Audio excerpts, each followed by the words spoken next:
오늘 건강 상담에서는 정신건강 가족 미션을 소개하고 싶은데요. 정신건강 가족 미션은 보호 부담으로 힘들어하는 정신질환 환우 가족들에게 정신의학적인 면과 영적인 측면의 균형을 이룬 지지와 교육, 상담, 정보를 제공하는 비영리 기관입니다. 궁극적인 목표는 환우들의 진정한 회복에 기여하고 회복된 환우들과 그 가족들이 행복하게 살 수 있도록 돕는 것입니다. 정신건강에 대한 인식을 향상시키고 편견을 없애며 귀한 일들을 감당합니다. 오늘 정신건강 가족 미션에 김영철 소장님을 모시고 정신건강 가족 미션 주제로 이야기 나눌 때 이 시간 많은 분들께 유익하고 또 함께 해주시길 부탁드립니다. 네, 안녕하세요, 소장님. 네, 안녕하세요. 반갑습니다. 네, 반갑습니다. 네, 제가 이렇게 건강 상담을 진행하면서요, 우리 소장님은 처음 이렇게 모시게 되는데요. 네. 네, 또 제가 이렇게 방송 전에 잠시 이야기를 하면서 아마 우리 소장님의 목소리를 기억하고 계시는 청취자분들도 있을 것 같아요. 그래서 잠시 인사와 또 소개 부탁드려도 될까요? 네, 안녕하세요. 우리 미주 복음 방송 애청자 여러분, 이렇게 또 생방송이라는 귀한 시간을 통해 만나 뵙게 되어서 너무 반갑습니다. 몇 년 전에, 꽤 오래 전에 저희 이런 비슷한 주제를 가지고 방송한 경험이 있는데 한동안 방송을 못 하다가 오늘 이렇게 또 귀한 자리에 불러주셔서 나오게 되었는데 너무 좀 떨리기도 하고 그러면서 또 한편으로는 반갑고 감사한 마음이 앞서네요. 네, 이렇게 함께 해주셔서 감사드립니다. 네. 또 저도 이렇게 우리 청취자분들께 유익한 방송을 나눠드리고 싶어서 여러 가지 정보들을 이렇게 수집하면서 너무 귀한 비영리 기관을 알게 됐어요. 바로 정신건강 가족 미션인데요. 이 시간 어떤 기관인지 소개 좀 부탁드립니다. 네, 저희 정신건강 가족 미션은 정신적인 어떤 아픔 또 질환 때문에 힘들어하는 당사자 환우와 그 가족들을 도와드리는 기관입니다. 당사자들을 위해서는 회복 프로그램이 있고요. 또 가족들을 위해서는 교육, 세미나, 또 지지그룹 모임이 있고 또 무료 상담을 하고 있고요. 저희 기관은 한마디로 정신적인 문제 때문에 힘들어하고 아파하는 사람들을 무료로 도와드리는 비영리 기관이라고 말씀드릴 수 있겠습니다. 네. 정신건강이라는 이 주제가 사실 화두가 된 게 요즘 뭐 상담 프로그램이라든지 또 팬데믹 이후에 포스트 코로나로 이렇게 많은 분들께서 그런 정신질환을 호소하고 계시는데요. 사실 저희 이민 사회, 특히 한인 사회에서는 이미 더 오래전부터 많은 분들이 힘들어하고 또 사실 이런 이야기들을 나누는 게 좀 부끄럽기도 하고 어렵다는 이야기를 좀 들었었어요. 그래서 다양한 질환들과 또 요인들이 있을 텐데요. 우리 정신건강 가족 미션에서는 가장 많이 이렇게 언급이 되고 다루시는 정신건강 질환이 어떤 게 있는지 좀 이 시간 궁금합니다. 네, 우선 그 메이저 3대 정신질환 하면은 우울증, 조울증, 뭐 바이폴라 디스오더라 그러죠. 네. 그 다음이 이제 조현병. 옛날에는 정신분열병이라고 불려졌는데 네. 이름이 바뀌어서 조현병. 영어로는 이제 스키조프리니아 많이 들어보셨을 거예요. 네네. 이 3대 질환이 이제 메이저 질환인데요. 이상하게도 저희 기관에는 그 중에서도 조현병 환우들 가정이 약 70%, 10케이스 중에 7케이스는 조현병 환우 케이스고요. 나머지 30%가 우울증이나 조울증 환우들 케이스입니다. 네.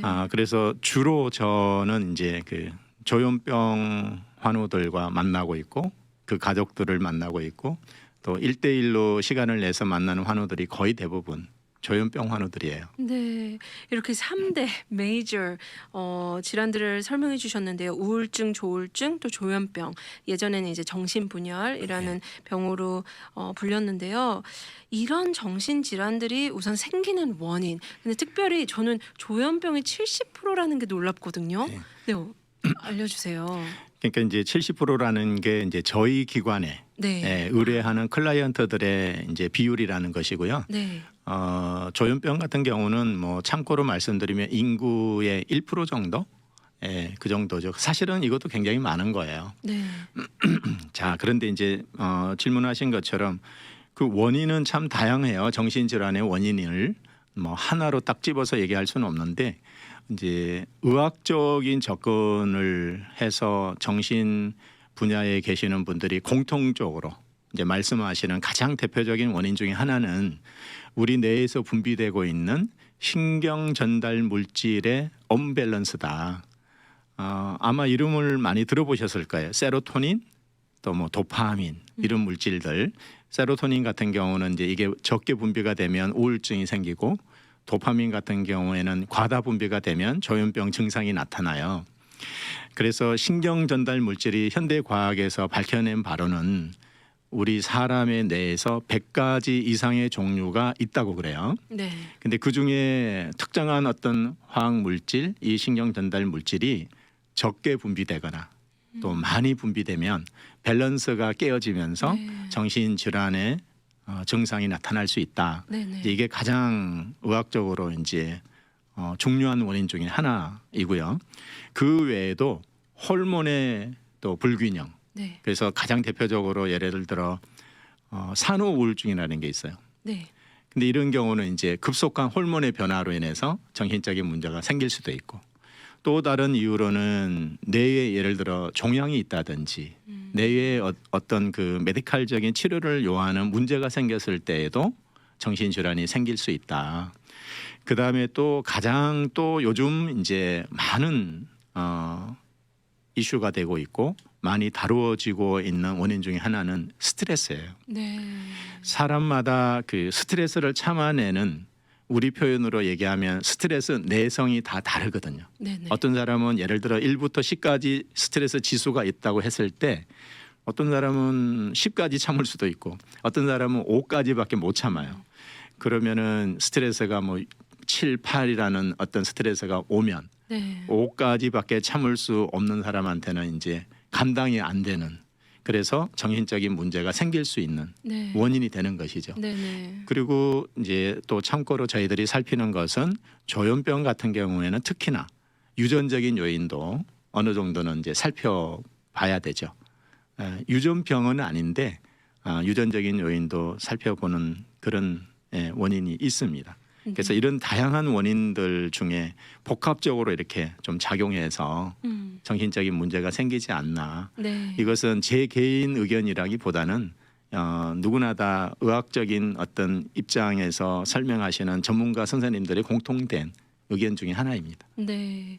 이렇게 신경 전달 물질이 밸런스가 안 됐을 때 생길 수 있다. 아니면 두 번째는 호르몬의 불균형. 네. 또 세 번째는 혹시 뇌에 문제, 뇌종양이 있다든지 이런 경우가 있을 수 있고, 또 네 번째는 정말 여러 병을 일으킬 수 네. 있는 우리 스트레스 때문에 이렇게 정신 질환들이 생길 수 있다고 말씀을 해주셨는데요.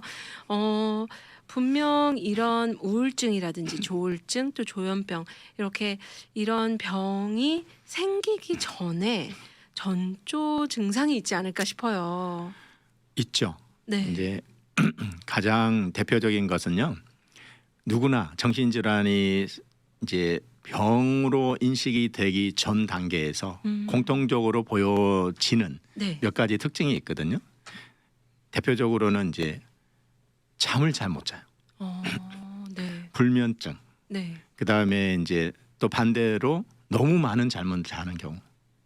그리고 이제 우리 티네이저들 같은 경우에는 갑자기 학교 성적이 갑자기 떨어져요. 네네. 공부를 특별히 안 하는 것도 아닌 것 같은데 학교는 열심히 그대로 다니는데 집중이 잘 안 된다 그러고 갑자기. 네. 그리고 이제 직장 생활을 하는 사람들은 직장 생활이 갑자기 너무 힘들어지는 거예요. 사람 만나는 게 갑자기 힘들어지고. 네네. 그래서 사람을 기피하는 증상이 또 나타나요. 음. 그리고 이제 친구를 멀리하죠. 음. 또 관심 있는 일에 대한 흥미가 줄어요. 그리고 점점 고립되고 점점 이제 외톨이가 되는 거예요. 그래서 가족들은 왜 저러지? 요즘 좀 이상하다. 말수도 적어지고 뭐 관심도 없고 흥미도 없어지고 좀 이상하다라고 하지만 뭐 저러다 말겠지. 그런데 이제 그렇게 가족이 이상하다라고 느낄 정도면 뭔가 있는 거예요. 그래서 대화를 통해서 네. 이런 모습을 보일 때는 좀 관심을 가지고 적극적으로 대응하는 것이 필요합니다. 네. 그 외에도 제가 보니까 우리 이제 조현병 환우들을 많이 만난다고 그랬잖아요. 일상생활을 잘 하다가 갑자기 잘 씻지 않는 경우가 많아요. 네. 예, 위생 개념이 없어지고 네네. 그 다음에 이제 조금 더 병이 진행된 경우에는 혼자 그냥 우리 한국 표현으로 실없이 웃는다 그러죠. 아, 네. 혼자 실실 웃고 네네. 그 다음에 혼자 중얼거리기 시작하고 네. 그럴 때 많은 사람들이 스트레스가 많아가지고 혼자 저렇게 중얼거리면서 스트레스를 푸나 보다. 네, 이런 생각을 많이 해요 실제로. 네네. 그래서 내버려 두는 거죠. 그런데 이게 사실은 다 증상이에요. 네. 그리고 이제 이런 것에 대한 기본 이해가 부족한 가족들은 방치하게 되죠. 네. 그래서 이런 증상을 좀 보이면은 주저하지 마시고 네. 적극적으로 병원을 꼭 가라는 게 아니라 상담을 먼저 또 받아볼 수도 있고 또 주위에 적극적으로 또 문의하고 네네. 정보를 좀 알아보면 네. 대처하는 데 도움이 되시지 않을까 그런 생각이 듭니다. 네. 말씀해 주신 것처럼 공통적으로 나타나는 그런 전조 증상이 있는데 다시 한번 제가 말씀드리자면 우선 잠을 덜 잔다든지 불면증을 호소하는 경우 네. 아니면 잠을 너무 너무, 많이 네. 잔다든지 네 그리고 또 공부라든지 일의 집중도 능률이 떨어지는 네. 거죠. 또 사람을 기피하게 되고 흥미 가졌던 부분들이 흥미가 없어지고 또 좀 고립된다든지 외톨이가 되고 또 위생 개념이 떨어지고 실없이 웃을 수도 있고 아니면 혼자서 중얼거리는 시간들이 이렇게 늘어난다고 합니다. 그래서 이런 부분들이 있는데 또 사실 가족들이 오히려 더 가까운 사람들이 저러다 말겠지 이렇게 좀 네. 방치하는 경우가 있잖아요. 네, 그렇죠. 네. 사실 대부분은 네. 정신질환에 대해서 잘 몰라요. 네. 우리가 뭐 특별히 교육을 받은 적 없고 뭐 학교에서 특별히 이 분야 뭐 하이스쿨 졸업하기 전까지 공부를 하지 않고 네네. 이 분야 전공자가 아니면 잘 모르거든요. 네. 그래서 그냥 상식선에서 뭐 별거 아닌가 보다 그렇게 해서 이제 그 병의 사인을 놓치는 경우가 많아요. 근데 저는 이제 이런 사역을 하다 보니까 그 가족이 좀 이상하다 이렇게 느낄 정도면 뭔가 문제가 있는 거예요. 네. 그럴 때 방치하지 않고 그냥 넘기지 마시고 좀 적극적으로 대처하시면 좋지 않을까 그런 생각을 해봅니다. 네. 이렇게 방송을 들으시면서도 아마 이런 고민을 가지시는 분들도 있을 것 같아요. 그런 것을 느끼고 이제 돕고 싶은데 어떻게 도와야 될지 모를 때가 있잖아요. 또 예를 들면 가족분들에게도 뭐 어른이 될 수도 있고 아니면 자녀가 될 수도 있는데 상담을 받아보자 뭔가를 이렇게 권유를 한다든지 이럴 때 상대방이 느끼기에 굉장히 기분 나빠할 수도 있잖아요. 그럼요. 네. 그래서 그런 좀 지혜도 필요할 것 같고 어떻게 접근하고 대처할 수 있는지 이 시간 좀 여쭤보고 싶어요. 참 중요한 질문을 해주셨는데요. 네. 가족은 절대로 병원 얘기, 약 얘기, 너 이상하다, 환자다, 또 상담이 필요하다 이런 얘기를 먼저 꺼내면 네. 상대방은 아직 본인 스스로 병에 대한 인식이 없는 상태에서 네. 나는 건강하다고 생각하고 나는 문제 없다고 생각하는데 나를 환자 취급하니까 화가 나고 관계만 나빠져요. 네. 병원에 가기가 더 어려워져요. 그래서 이럴 때는요 절대 가족은 먼저 병원이나 의사 얘기, 상담 얘기, 약 얘기를 꺼내지 말고 네. 예를 들어 부모님 입장이면 엄마나 아빠가 볼 때 너가 많이 힘들어 보이는데 또 엄마 아빠가 도움을 주고 싶은데 엄마 아빠는 전문가가 아니어서 어떻게 도움을 줘야 될지 잘 모르겠다. 그러니까 네가 많이 힘들어 보이니까 이럴 때 어떻게 하면 좋을지 전문가 선생님의 어드바이스를 좀 받아보면 어떨까. 이제 이렇게 접근하는 거예요. 네.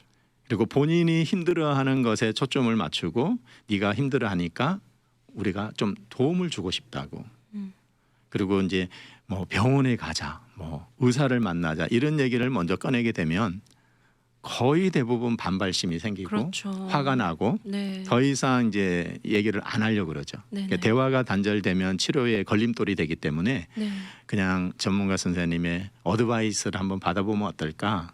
예, 그 정도 접근하셔서 네. 먼저 정 부담이 되시면 뭐 저희 기관이라든지 아니면 주위에 있는 상담 기관에 네. 먼저 상담을 먼저 또 받아보시면 네. 좋을 것 같아요. 네.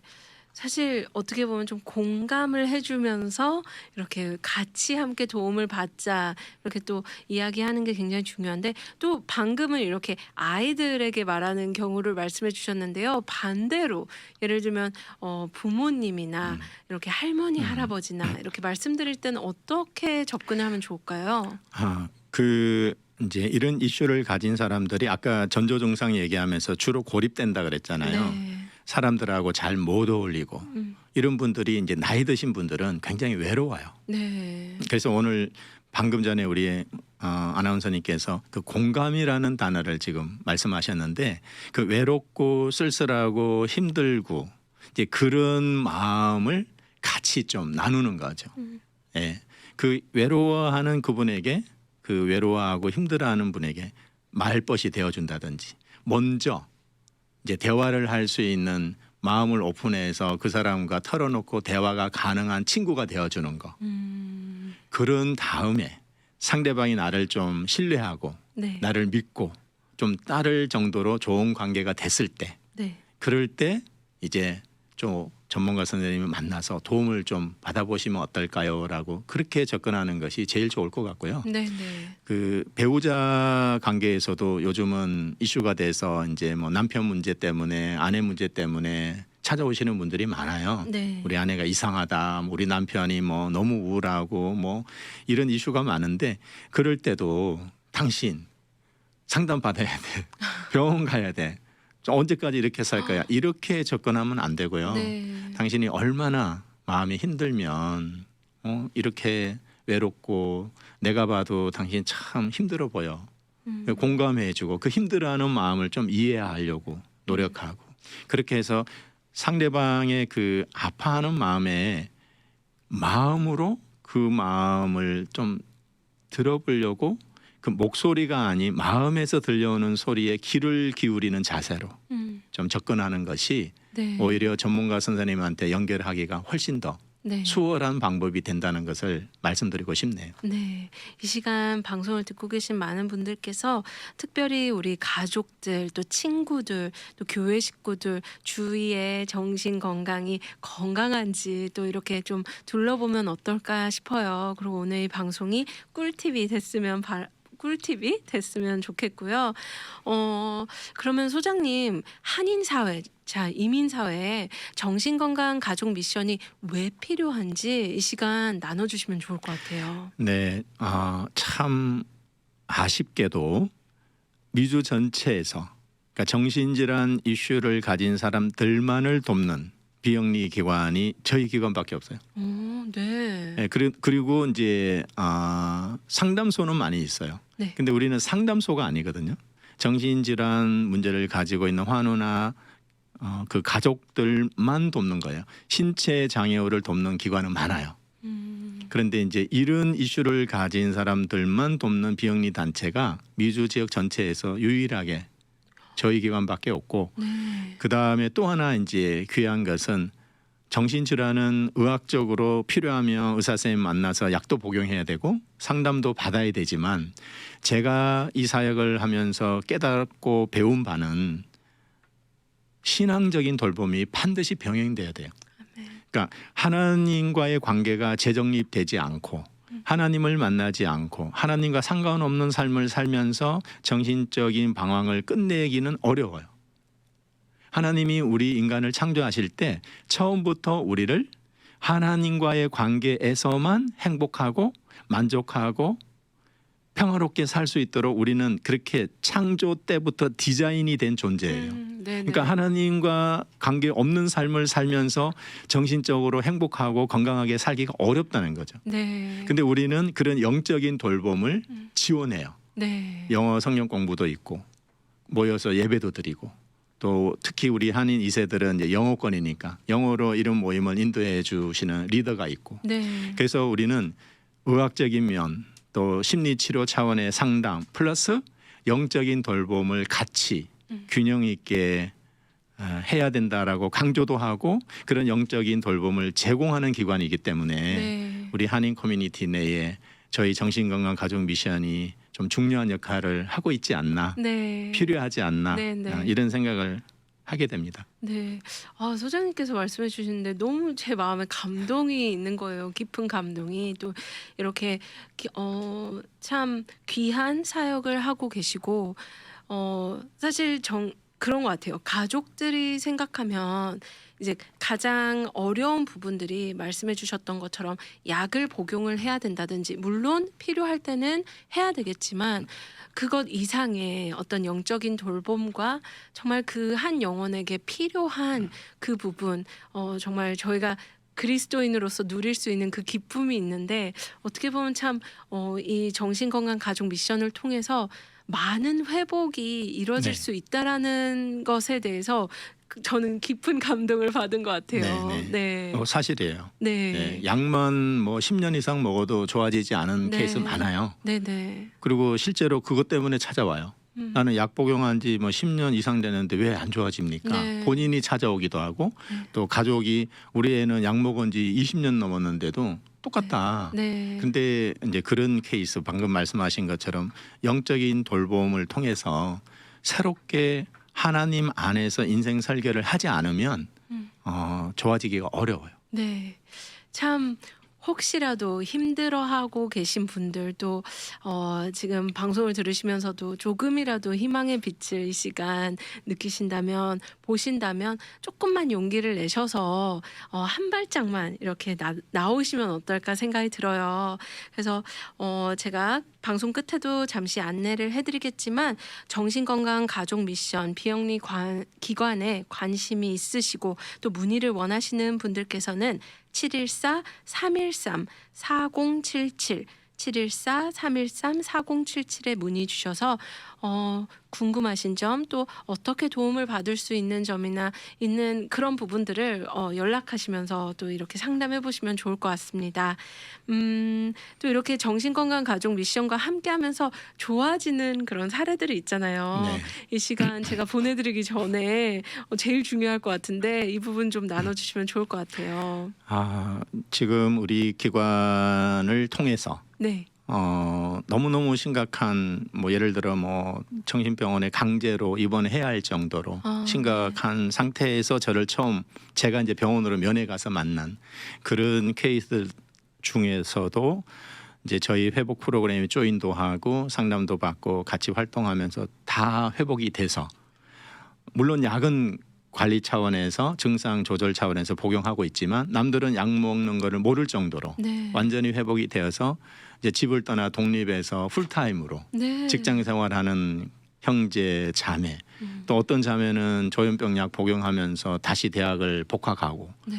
또 공부해서 졸업하고 전문직에서 지금 일하고 있는 자매도 있고 또 어떤 케이스는 이제 자기 관리하면서 자기가 예전에 했던 일 예를 들면 뭐 그 어떤 형제님은 이제 아티스트였어요. 네. 그림을 그리는 그런데 다시 이제 그림 활동을 하고 이번에 저희 기관과 함께 협력해서 저희 모임에서 또 전시회를 준비하고 있는 와, 그런 네. 케이스도 있고 네네. 또 어떤 케이스는 직장 생활을 못했는데 아파서 몇 년간 쉬었는데 이제 저희 기관에 상담을 받고 또 여러 가지 이제 프로그램에 조인해서 활동하면서 다시 직장 생활을 하게 됐다고. 네. 근데 그 직장이 다 전문직이에요. 네. 그래서 찾아와서 본인이 직접 만든 이런 빵을 구워와서 너무 네. 감사하다고 다시 직장 생활을 하게 됐다고. 네네. 그런 케이스도 있고 심지어는 우울증이 너무 심해서 어젯밤 자살을 하려다가 시도하다가 못하고 내일 다시 해야지. 내일은 내가 꼭 죽어야 되겠다. 그리고 그 다음날 출근했는데 저희 비즈니스 카드를 누가 직장에서 네. 많이 힘들어 보인다고 여기 한번 문의 한번 해보라고. 그래서 비즈니스 카드를 그 다음날 직장에서 받아서 저녁에 우리 사무실에서 상담받은 자매님이 있었어요. 와, 네. 근데 이 자매님이 짧은 시간 안에 급속도로 이제 상담을 받고 좋아져서 작년에 결혼했어요. 와. 결혼하고 지금 또 역시 전문직에서 일도 잘하고 있고 네. 이런 케이스들이 참 많아요. 제가 이렇게 들으면서 전문직에 다시 뭔가 예전에 하던 일을 다시 한다. 네. 아니면 뭐 결혼을 했다. 네. 이런 이야기를 들으면 굉장히 네. 나이대가 다 젊은 분들 같거든요. 젊은 분들 많죠. 네. 네, 젊은 20대, 30대가 이제 주로 많고 네. 그다음에 아주 나이가 많으신 분도 간혹 있으세요. 네. 네, 많이 있으신데 그런 분들은 이제 일상생활을 정상적으로 못하다가 이제 가족과의 관계가 좀 더 좋아지고 서로 이해하게 되고 왜냐하면 우리가 이제 가족 교육도 같이 병행하니까 네. 당사자 교육만으로는 힘들어요. 가족 교육을 같이 병행해서 서로 이제 가족 관계가 화목하게 되고 화해하게 되고 네. 일상생활을 잘하는 그런 케이스도 많이 있습니다. 네.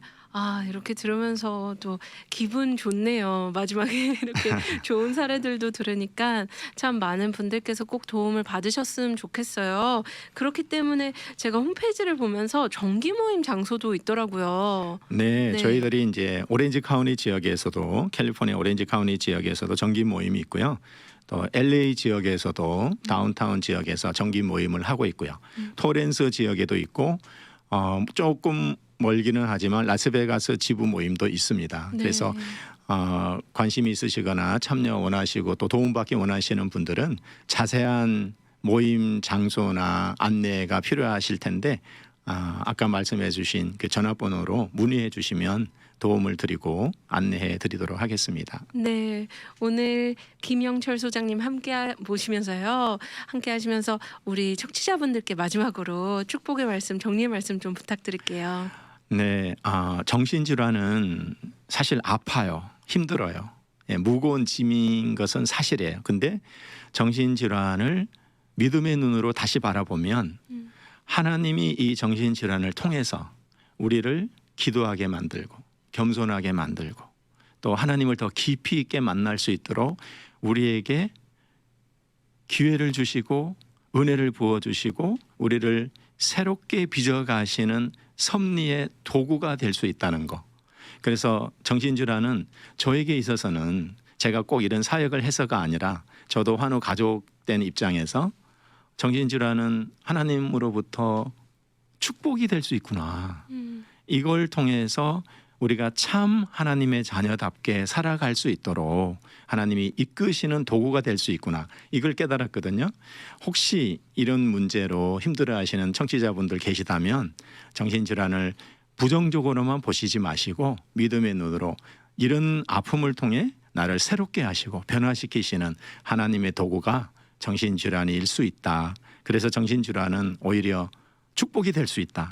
이런 생각을 좀 해보시면 어떨까 그런 바람을 가져봅니다. 네, 오늘 함께 해주셔서 감사드립니다. 714-313-4077로 연락 주시면 됩니다. 미주 복음 방송은 예수님만 전해요.